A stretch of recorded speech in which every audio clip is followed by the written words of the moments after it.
ನಮಸ್ತೆ ವೀಕ್ಷಕರೇ. ಜೂನ್ 2026 ಧನುರ್ ರಾಶಿಯವರಿಗೆ ಈ ತಿಂಗಳು ಯಾವ ರೀತಿ ಬದಲಾವಣೆ ಇದೆ ಅನ್ನೋದನ್ನು ನೋಡ್ತಾ ಹೋಗೋಣ. ಧನುರ್ ರಾಶಿಯವರಿಗೆ ಜೂನ್ 2026ರಲ್ಲಿ ಮಹತ್ತರ ಬದಲಾವಣೆಗಳು ಅಂದರೆ ತಮ್ಮ ರಾಶಿಯಾಧಿಪತಿ ಆದಂತಹ ಗುರು ಸಪ್ತಮ ಸ್ಥಾನದಿಂದ 8ನೇ ಮನೆಗೆ ಅಂದರೆ 8ನೇ ಅಷ್ಟಮ ಸ್ಥಾನಕ್ಕೆ ಹೋಗ್ತಾ ಇದ್ದಾನೆ.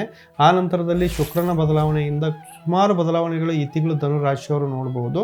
ಮೊದಲನೆಯದಾಗಿ ಉದ್ಯೋಗ ಮತ್ತು ಕೆಲಸದ ವಿಚಾರದಲ್ಲಿ ನೋಡಲಿಕ್ಕೆ ಹೋದರೆ ಮಹತ್ತರ ಬದಲಾವಣೆಗಳಾಗ್ತಕ್ಕಂಥದ್ದು. ಆ ನಂತರದಲ್ಲಿ 8ನೇ ಮನೆಗೆ ಗುರು ಹೋಗ್ತಾ ಇರ್ತಕ್ಕಂಥದ್ರಿಂದ ಅನಿರೀಕ್ಷಿತವಾದ ಬದಲಾವಣೆಗಳನ್ನು ನೀವು ನೋಡಬಹುದು. ಸಡನ್ನಾಗಿ ಅಂದರೆ ನೀವು ಎಕ್ಸ್ಪೆಕ್ಟೇ ಮಾಡಿರಲ್ಲ ಆ ರೀತಿ ಬದಲಾವಣೆಗಳನ್ನು ಈ ತಿಂಗಳು ನೀವು ನೋಡ್ತಾ ಹೋಗ್ಬೋದು.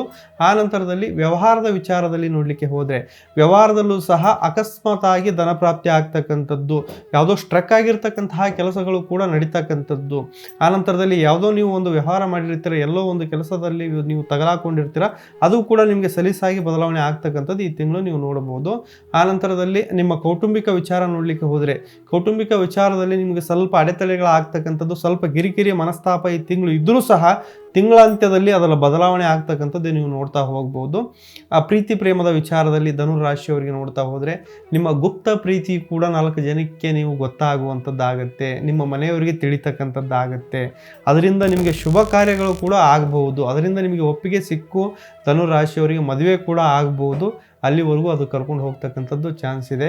ಆನಂತರದಲ್ಲಿ ಶಿಕ್ಷಣದ ವಿಚಾರ ನೋಡಲಿಕ್ಕೆ ಹೋದರೆ ಧನುರ್ ರಾಶಿಯವರಿಗೆ ಮೊದಲೇ ಅವರ ರಾಶಿ ಅಧಿಪತಿ ಗುರು ಆಗಿರೋದ್ರಿಂದ ಶಿಕ್ಷಣದ ಬಗ್ಗೆ ಅವರ ಆನಂತರದಲ್ಲಿ ಕೌಟುಂಬಿಕ ಬಗ್ಗೆ ತುಂಬ ಒಲವು ಇರ್ತದೆ. ಅವರ ಅಧಿಪತಿ ಗುರು ಆಗಿರೋದ್ರಿಂದ ಅವರಿಗೆ ಶಿಕ್ಷಣ ತುಂಬ ಅತಿ ಹೆಚ್ಚು ಅಂದರೆ ಇನ್ನೊಬ್ಬರಿಗೆ ಬುದ್ಧಿ ಹೇಳ್ತಕ್ಕಂಥ ಮಟ್ಟದಲ್ಲಿ ಅವರು ಇರ್ತಾರೆ. ಸ್ವಲ್ಪ ಅವರು ಏನಾದರೂ ಗಮನ ಮತ್ತು ಶ್ರದ್ಧೆ ಕೊಟ್ಟರೆ ಶಿಕ್ಷಣದ ಬಗ್ಗೆ ಈ ತಿಂಗಳು ಅವರು ಹೆಚ್ಚಿನ ಪ್ರಮಾಣದಲ್ಲಿ ಅಂಕಗಳನ್ನು ತೆಗಿತಕ್ಕಂಥದ್ದಾಗಿರ್ಬೋದು. ಇಲ್ಲ ಕಾಂಪಿಟೇಟಿವ್ ಎಕ್ಸಾಮ್ ಇದ್ದರೂ ಸಹ ಅವರು ಅದನ್ನು ಫೇಸ್ ಮಾಡ್ತಕ್ಕಂತಹ ಧೈರ್ಯ ಈ ತಿಂಗಳು ಅವರು ನೋಡಬಹುದು. ಕೊನೆಯದಾಗಿ ಆರೋಗ್ಯದ ವಿಚಾರ ನೋಡಲಿಕ್ಕೆ ಹೋದರೆ ಆರೋಗ್ಯದಲ್ಲಿ ಸ್ವಲ್ಪ ಏರುಪೇರು ಆಗ್ತಕ್ಕಂಥದ್ದಿದೆ. ಸ್ವಲ್ಪ ನೀವು ಯಾಕಂದರೆ ಪ್ರತಿ ಗುರುವಾರ ರಾಯರ ದರ್ಶನ ಅಥವಾ ಸಾಯಿಬಾಬಾ ದರ್ಶನ ಮಾಡ್ತಕ್ಕಂಥದ್ರಿಂದ ನಿಮಗೆ ಮನಃಶಾಂತಿ ಸಿಗಬಹುದು. ಮಿತವಾಗಿ ವ್ಯಾಯಾಮ ಕೂಡ ಧನುರಾಶಿಯವರಿಗೆ ಅತ್ಯಗತ್ಯ ಈ ತಿಂಗಳು. ಆ ನಂತರದಲ್ಲಿ ನಿಮ್ಮ ಆಹಾರದ ಬಗ್ಗೆ ತುಂಬ ಕಾಳಜಿ ವಹಿಸ್ತಕ್ಕಂಥದ್ದು ಕೂಡ ನೀವು ಮಾಡ್ತಾ ಹೋಗಿ, ಯಾಕಂದರೆ ಹೊಟ್ಟೆಗೆ ಸಂಬಂಧಪಟ್ಟಿದ್ದು ಆನಂತರ ಬೆನ್ನಿಗೆ ಸಂಬಂಧಪಟ್ಟಿದ್ದು ಕಾಯಿಲೆಗಳು ಈ ತಿಂಗಳು ನೀವು ನೋಡ್ಬೋದು. ಸ್ವಲ್ಪ ಎಚ್ಚರಿಕೆಯಿಂದ ಇರಿ.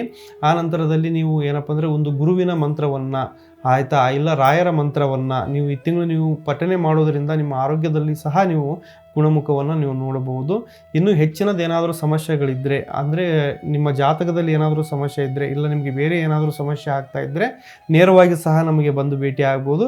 ಇಲ್ಲ ಕೆಳಗಡೆ ಕಾಣ್ತಕ್ಕಂಥ ನಂಬರಿಗೂ ಕೂಡ ಕರೆ ಮಾಡಿ ನೀವು ಅಪಾಯಿಂಟ್ಮೆಂಟ್ ತೊಗೋಬೋದು. ಎಲ್ಲರಿಗೂ ಶುಭವಾಗಲಿ, ಒಳ್ಳೆಯದಾಗಲಿ.